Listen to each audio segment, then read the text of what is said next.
Queridos amigos e irmãos, nós chegamos Queridos amigos y hermanos, llegamos deste al alimento tutorial de la semana 8 de este alimento diario que tiene por tema general Cristo, el poder de Dios y la sabiduría de Dios. Y el título de este volumen es Administradores de los misterios de Dios.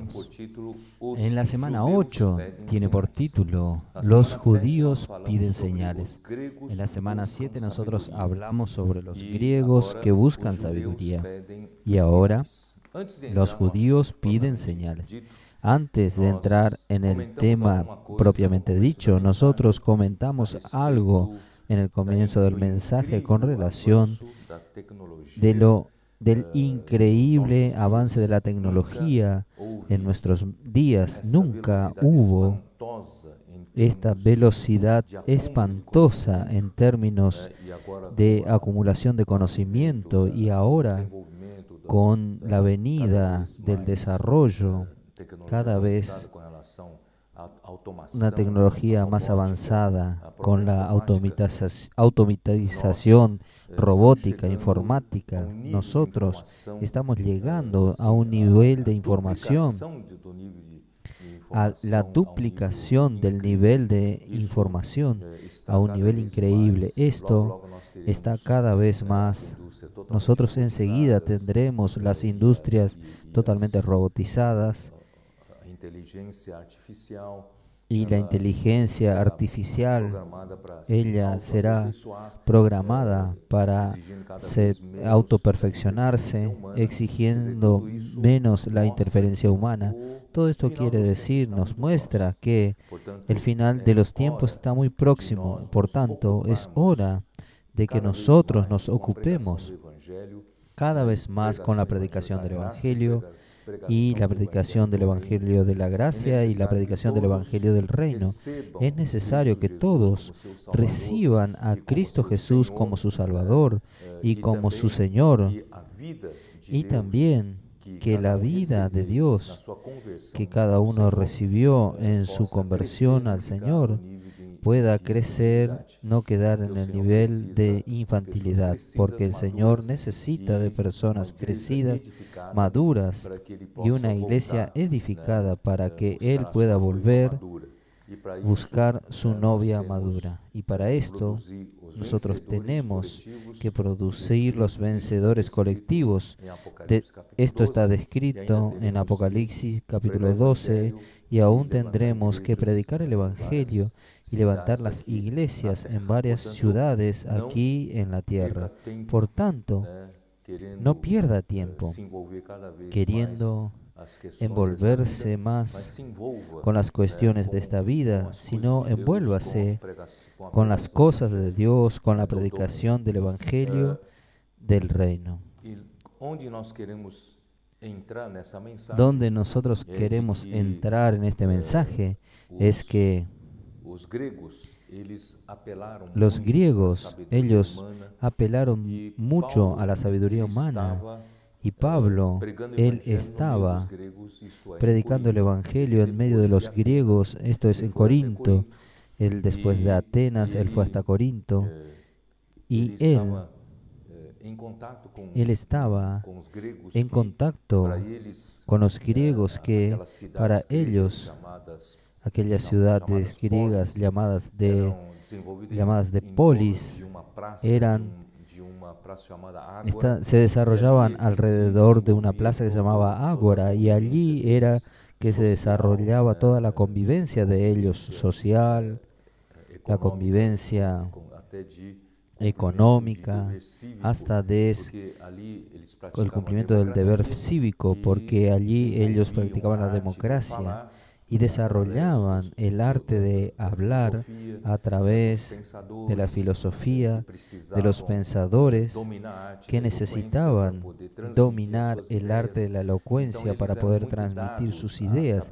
Entonces ellos eran muy dados a la sabiduría humana.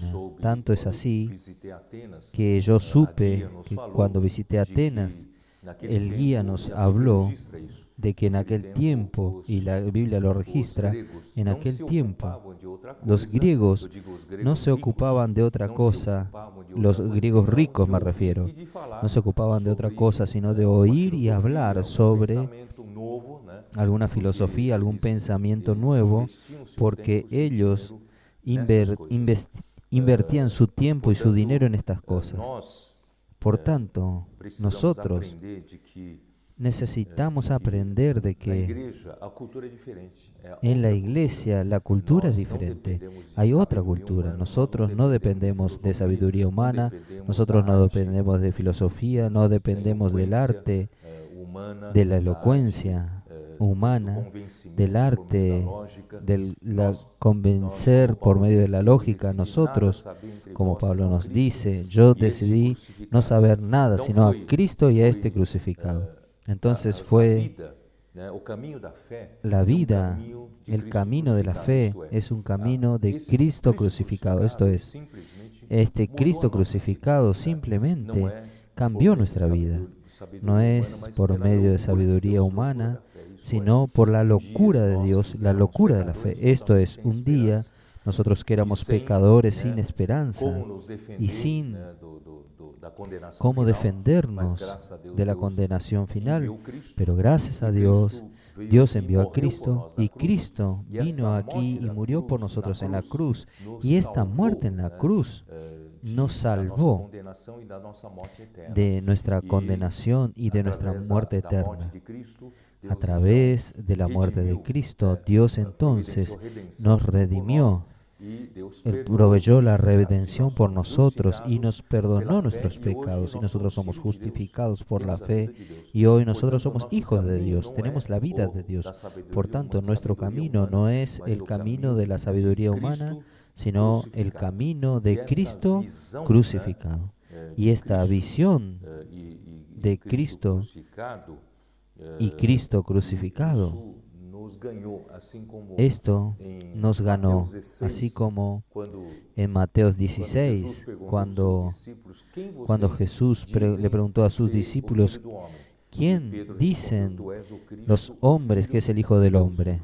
Pedro respondió, tú eres el Cristo, el Hijo del Dios vivo. Entonces, bienaventurados eres tú, Simón, porque no fue ni carne ni sangre que te lo reveló, sino mi Padre que está en los cielos te lo reveló. Esto quiere decir, nosotros ganamos un día esta revelación por medio de la palabra del Evangelio. Vimos a Cristo por la visión, aceptamos a Cristo, recibimos la salvación y nos tornamos hijos de Dios. Y ahí Cristo dice en Mateo 16, también yo te digo que sobre esta roca, creo que es bueno nosotros leamos Mateo 16, creo muy importante esto. Mateo 16, versículo 18. Y yo también te digo que tú eres Pedro, y sobre esta roca edificaré mi iglesia, y las puertas del Hades no prevalecerán contra ella. Quiere decir que cada vez que Dios Padre revela a Cristo, Cristo revela su iglesia. Quiere decir, Cristo, Él realizó toda su obra aquí en la tierra, completó su ministerio terrenal y finalmente Él realizó la redención por nosotros en la cruz.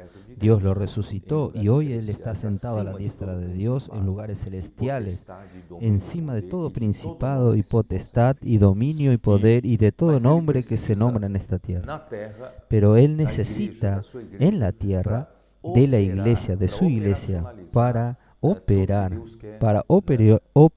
todo lo que Dios quiere hacer hasta el cumplimiento de su propósito eterno. Por eso nosotros necesitamos tener la visión de Cristo y la iglesia, no solo de Cristo, sino Cristo hoy engendró la iglesia, y la iglesia es simplemente una extensión de Cristo, una multiplicación de Cristo, una ampliación de Cristo, y todos nosotros somos miembros de su cuerpo.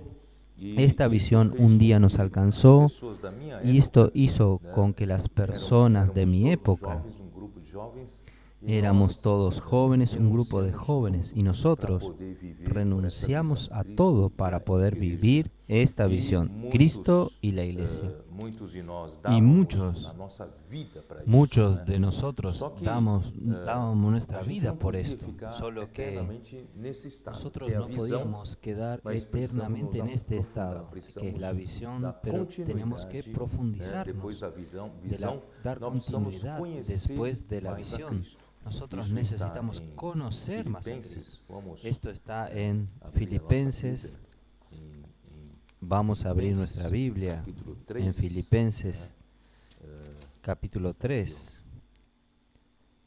Aquí en el versículo 7 dice así: pero cuántas cosas eran para mí ganancia y la he estimado como pérdida por amor de Cristo. Y ciertamente aún estimo todas las cosas como pérdida por la excelencia del conocimiento de Cristo Jesús mi Señor, por amor del cual lo he perdido todo y lo tengo por basura para ganar a Cristo.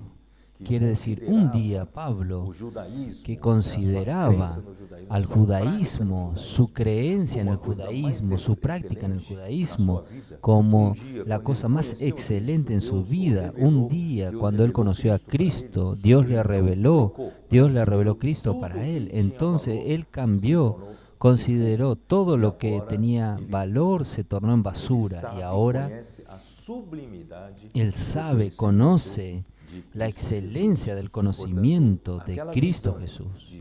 Por tanto, aquella visión de Cristo y de la iglesia revolucionó nuestra vida y nosotros abandonamos todo para seguir a Cristo y a la iglesia. Todo lo demás era basura.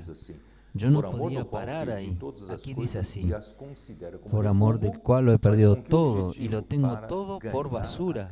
¿Con qué objetivo? Para ganar a Cristo y ser hallado en Él, no teniendo mi propia justicia, que es por la ley, sino la que es por la fe de Cristo, la justicia que es de Dios por la fe.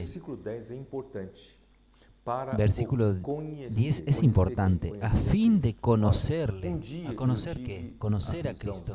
Un día yo tuve la visión, Dios me reveló sobre Cristo y Cristo me reveló sobre la importancia de la iglesia, y ahora yo necesito, mediante esta visión que me hizo abandonar todo para seguir al Señor, yo necesito invertir todo en mi vida para conocer más a Cristo. Este conocer a Cristo es conocer subjetivo. Yo necesito pagar el precio para conocer más a Cristo. ¿Cómo? Para conocer y el poder de su resurrección y la comunión de sus padecimientos, llegando a ser semejante a Él en su muerte. Quiere decir, de aquí en adelante, ¿qué tengo que hacer? Yo necesito, a través de la visión que me aseguró en el camino de Dios, y ahora yo necesito profundizarme en conocer a Cristo subjetivamente. ¿De qué manera? Este conocer a Cristo es por medio de sufrimientos. A través de nuestro inherente a nuestra vida humana, nosotros ya tenemos muchos sufrimientos, solo que nosotros necesitamos aprovechar todos los sufrimientos en lugar de reclamar. Nosotros necesitamos aprender a ver que todo esto es para que nosotros conozcamos más a Cristo. En nuestras dificultades, en nuestros problemas, en nuestros conflictos, nosotros nos volvemos a nuestro Señor Jesús y Él nos da la luz y Él nos hace conocer más en situaciones de crisis, en situaciones de conflictos. Y no solo esto, sino la propia edificación de la iglesia, en el servicio de la iglesia, sirviendo con los hermanos, en los conflictos con los hermanos, en las dificultades, en las dificultades de la relación matrimonial, social, familiar en la iglesia. Todo esto nos proporciona, los sufrimientos son buenos porque nos proporcionan conocer más a este Señor maravilloso. Y cuando usted, a través de los sufrimientos, usted es llevado a la muerte, entonces usted llegó en el resultado final, bueno, óptimo, del sufrimiento. Entonces, el sufrimiento tiene como meta a aniquilarnos, a aniquilar nuestra propia capacidad, nuestra propia fuerza natural. Y nosotros, terminar con nuestro hombre natural en la cruz. El viejo hombre subjetivamente termina en la cruz. Y ahí nosotros damos oportunidad para Dios opere en nosotros la resurrección de la misma manera como Dios operó en Cristo. Por eso aquí dice, conformándome a Él en su muerte. Ahí surge en nosotros, en nuestra vida, a partir de este momento, el poder de su resurrección. Quiere decir, es muy difícil explicar, pero a partir de este momento que yo paso a conocer más a Cristo, paso a conformarme en su muerte, tener experiencia a través de los sufrimientos, de conformarme más a Cristo en la muerte de Cristo, más del poder de resurrección voy a tener en mi vida y mi servicio. Y las personas no saben por qué algunos hombres de Dios tienen tanto poder en su palabra, en sus acciones. ¿Por qué? Porque ellos son personas que conocen a Cristo a través de la comunión de su muerte y la comunión en el poder de su resurrección. Entonces, este es un camino que todos nosotros necesitamos aprender a caminar.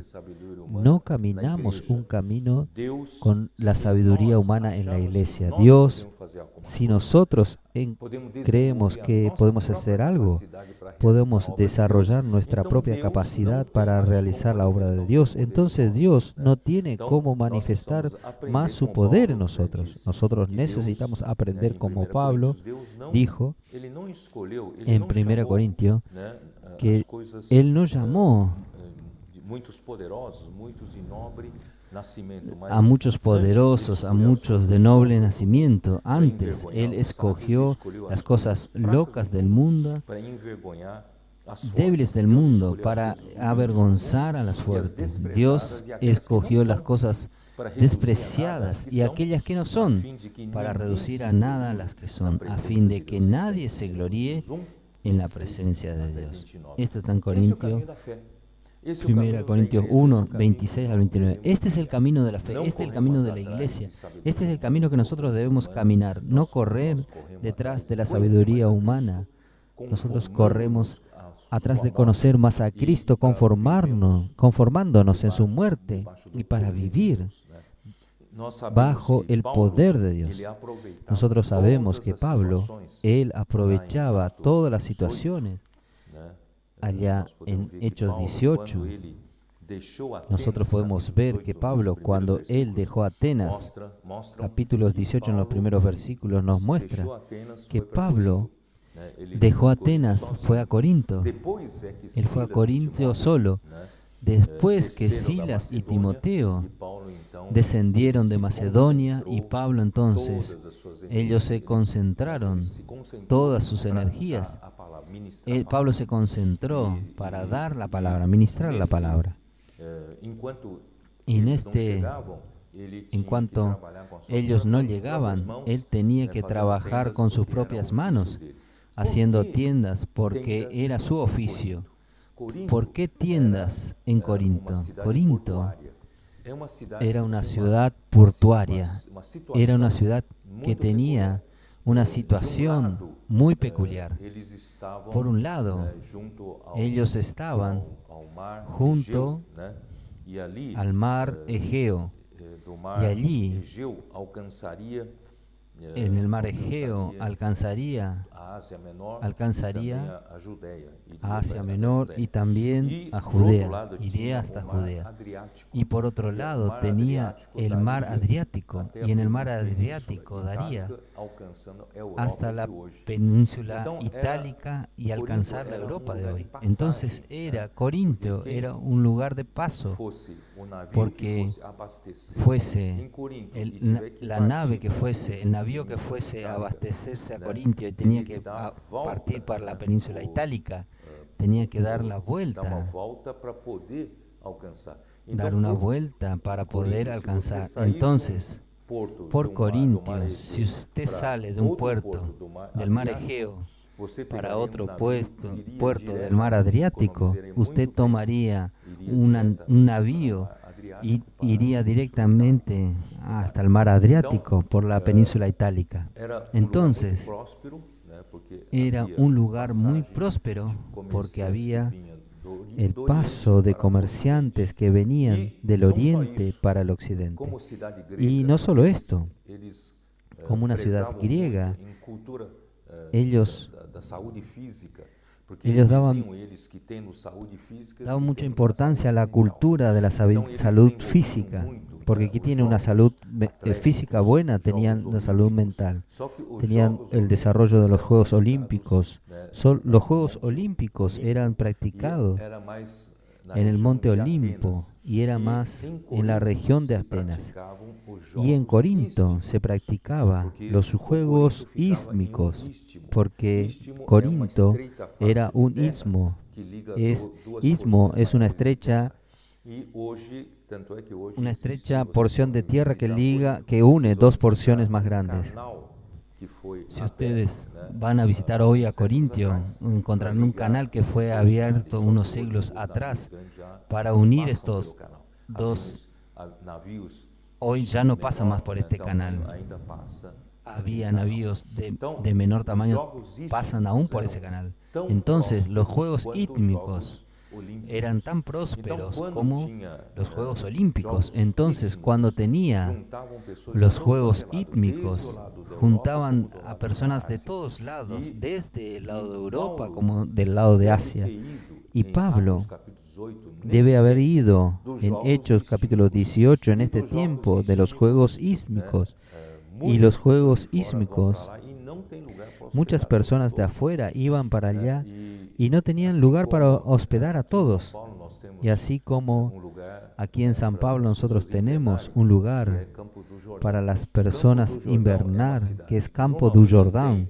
Campo do Jordão, que normalmente tiene entre 60 y 70 mil habitantes de población fija. Pero cuando llega una temporada de invierno, como julio, llega hasta 1 millón o 2 millones de personas en aquella ciudad. Lo mismo sucedía en Corinto, y habiendo tantas personas que no tenían una red de hotelería suficiente para todos, entonces ellos compraban tiendas y se hospedaban en tiendas. Era ocasión para quien fabricaba tienda para hacer tiendas. Entonces Pablo se juntó con Aquila y Priscila, que eran de ese oficio, y ganó también a este matrimonio para el Señor. Esto también es una información más histórica para que ustedes sepan por qué las cosas ocurrieron de esa manera. Lo que yo quiero decirles a ustedes, que todo esto que Pablo pasó es para mostrar que en esta circunstancia el Espíritu usó a Pablo para levantar con tantas dificultades una iglesia, la iglesia en Corinto. No solo en la iglesia en Atenas, sino en la iglesia en Corinto. Y la iglesia en Corinto verdaderamente fue levantada por el apostolado de Pablo. Por tanto, cuando hubo preferencia entre ellos, porque algunos preferían la elocuencia de Apolos, otros preferían el gran apóstol Cefas, y otros eran más espirituales, ellos preferían a Cristo. En verdad, todos ellos eran carnales, como el propio Pablo les dice. Entonces ellos, el camino no es el camino que nosotros caminamos, no es el camino de la fama, el camino del hombre, el camino de la sabiduría humana, de la elocuencia, sino que nuestro camino es un camino del Espíritu, es un camino de la vida. Por tanto, necesitamos los corintios, en primer lugar, identificar quién era el apóstol, que Dios usó para levantar la iglesia en Corintio. Entonces, a este apóstol ellos debían seguir la palabra revelada a través de este canal. Entonces, Pablo les dijo a ellos, si para otras iglesias yo no soy apóstol, pero para ustedes, Corintios, yo soy apóstol. Por eso que Pablo, en el comienzo, él dice, en 1 Corintios capítulo 1, él era apóstol, llamado por la voluntad de Dios para ser apóstol de Jesucristo, y el hermano Sóstenes, a la iglesia de Dios que está en Corinto. Entonces la iglesia fue levantada por Pablo, pero la iglesia es de Dios. Es interesante que aquí no dice la iglesia de Corintio, la iglesia de Dios que está en Corintio. Esto nos muestra que en la Biblia Dios solo reconoce una iglesia en cada ciudad. Entonces, no importa el tamaño de la ciudad, es una ciudad en Corintio. No importa si ellos tenían división, otros querían a Pablo, otros a Apolos, otros a Cefas, otros a Cristo, pero el Espíritu reconoce solo una iglesia, porque la iglesia universal es una sola, y cuando esta iglesia universal aparece en tiempo, en cada ciudad, es una sola. Así se torna la práctica de la iglesia indivisible. No importa si usted le gusta alguno o no a los cristianos, pero si usted está en una ciudad, usted pertenece a la iglesia en aquella ciudad. Entonces, esta es la visión de la base de la unidad de la iglesia. Entonces, nosotros consideramos, si yo estoy en San Pablo, yo soy de la iglesia en San Pablo. Aunque muchos grupos también están reuniéndose aquí en San Pablo, grupos cristianos, pero no importa, a los ojos de Dios solo hay una iglesia en San Pablo, así como en otras ciudades. Por eso, esta visión que nosotros obtuvimos allí en el inicio, en mi juventud, esta visión nosotros conservamos hasta el día de hoy. ¿Por qué? Porque esto es muy importante, porque esta visión nos da la representatividad de todo el pueblo de Dios. Quiere decir, nosotros estamos en una base, en un terreno no divisivo. No divisivo. Nosotros no colocamos a nadie fuera de esta base, de la unidad de la iglesia en una ciudad. Entonces, esta representatividad hace con que Dios nos entregue su palabra profética para que nosotros pasemos a todos los hijos de Dios en esta ciudad y también para todas las iglesias. Es muy importante nosotros conservar esta base de la unidad, de representatividad, así como existen muchos judíos en todo el mundo. Tal vez algunos judíos son más ricos, los judíos de Nueva York, los de Buenos Aires, de San Pablo, del todo el mundo. Tal vez haya más judíos en todo el mundo, tuviesen más riquezas en las manos de estos judíos, pero quien representa al pueblo de Israel es aquella nación que hoy está en Palestina, hoy tiene por su capital en Tel Aviv y está reconociendo la capital en Jerusalén. En pocos judíos que volvieron para la base correcta de representatividad del pueblo judío, ellos representan al pueblo judío. Por tanto, nosotros tenemos que estar claros en cuanto a esto. Nosotros representamos al pueblo de Dios. Por eso nosotros no consideramos a nosotros solamente los que se reúnen con nosotros, solamente nosotros somos la iglesia. No, nosotros tenemos la obligación de aquello que el Señor pasó a nosotros, transmitir para todos los hijos de Dios. Ahí viene la importancia del colportaje dinámico. Y gracias al Señor, el Señor nos dio este camino por medio del colportaje dinámico. Nosotros estamos consiguiendo alcanzar muchas y muchas personas que nosotros antes no alcanzábamos. Solamente en la estancia Árbol de la Vida, en la última conferencia internacional, cuando nosotros estábamos preparando para formar 25 equipos de colportores dinámicos de élite, y nosotros hubo más de 100 equipos queriendo consolidar en estos equipos. Por eso yo estoy muy animado, porque solamente con 25 equipos de colportores dinámicos en el padrón correcto que nosotros queremos, solo ellos podrán distribuir 1,5 millones de libros por año. Y cada libro distribuido en la experiencia de ellos, 6 personas reciben oración. Por tanto, si nosotros tenemos 1,5 millones de libros distribuidos, significa que ellos oraron por 9 millones de personas por año.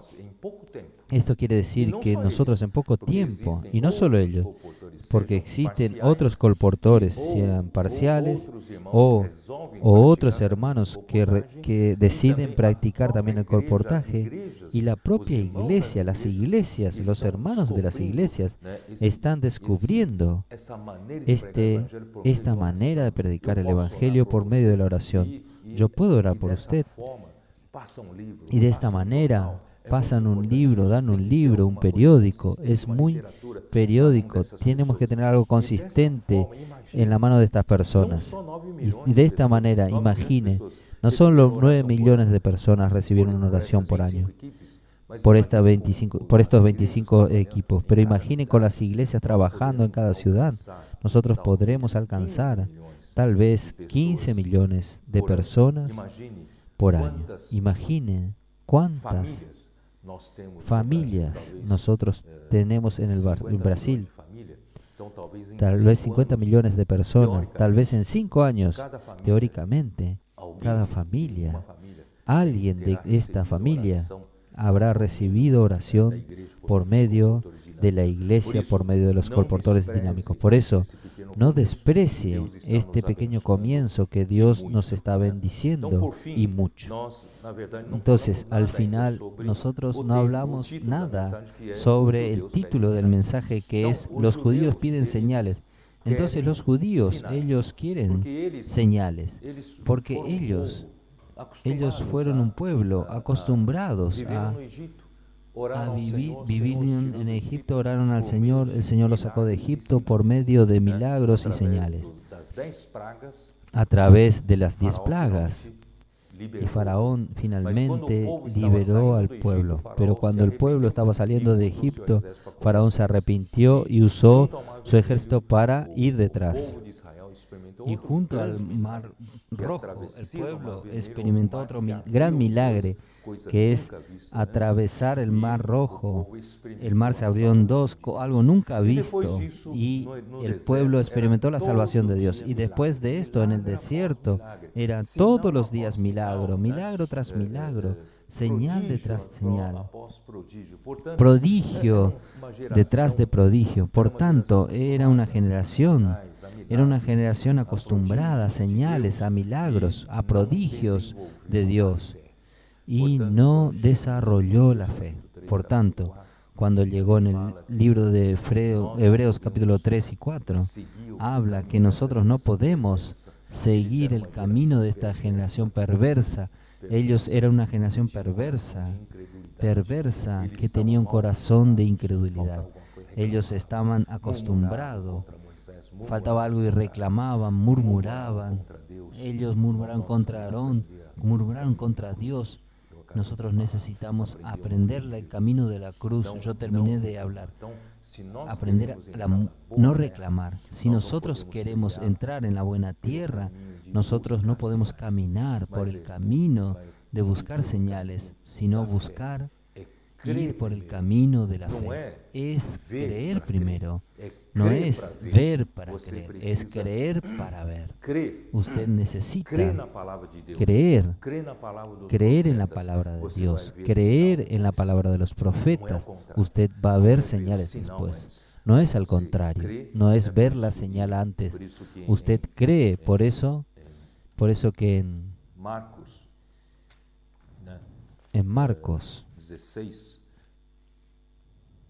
Marcos capítulo 16, los últimos 2 versículos, de lhes ter falado, foi recebido no céu e assentou-se à destra de Deus. Nosso Senhor Jesus Cristo hoje está sentado. Nuestro Señor Jesucristo hoy está sentado en la diestra de Dios. Recibió toda la autoridad, todo el poder. Sin embargo, el cuerpo está aquí en la tierra. Entonces la iglesia, como su cuerpo, y ellos, habiendo partido, Nosotros aquí tenemos la misión y la comisión de salir y predicar el Evangelio en todas las partes. Esto es lo que Dios espera de nosotros. Pero este que está sentado en el trono, Él viene aquí en la tierra para cooperar con nosotros, cooperando con ellos el Señor. Cuando usted está orando por una persona, predicando el Evangelio para una persona, haciendo colportaje, puede creer que usted no está solo. Aquel que está a la diestra de Dios, Él viene a cooperar con usted. ¿Y cómo usted sabe que Él coopera con usted?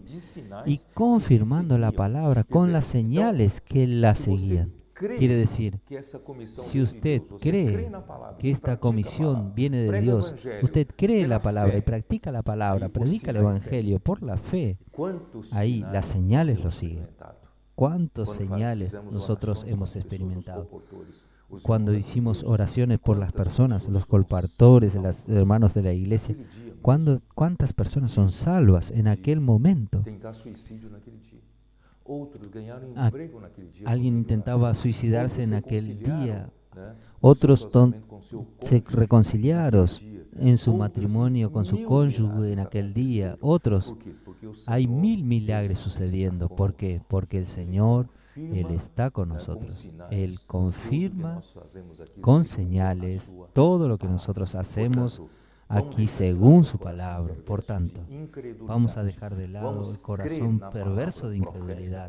Vamos a creer en la palabra profética, la palabra del profeta, de los profetas, para que aplicando, practicando la palabra, el Señor pueda cooperar con nosotros aquí en la tierra para salvar a las personas y también confirmar la palabra por medio de señales que van a seguirnos por el resto de nuestra vida si nosotros practicamos esto. Entonces Dios los bendiga y usted también tenga estas experiencias maravillosas. No sean como judíos que piden señales, sino que usted necesita creer, practicar y ciertamente las señales lo seguirán a usted por toda su vida. Jesús es el Señor.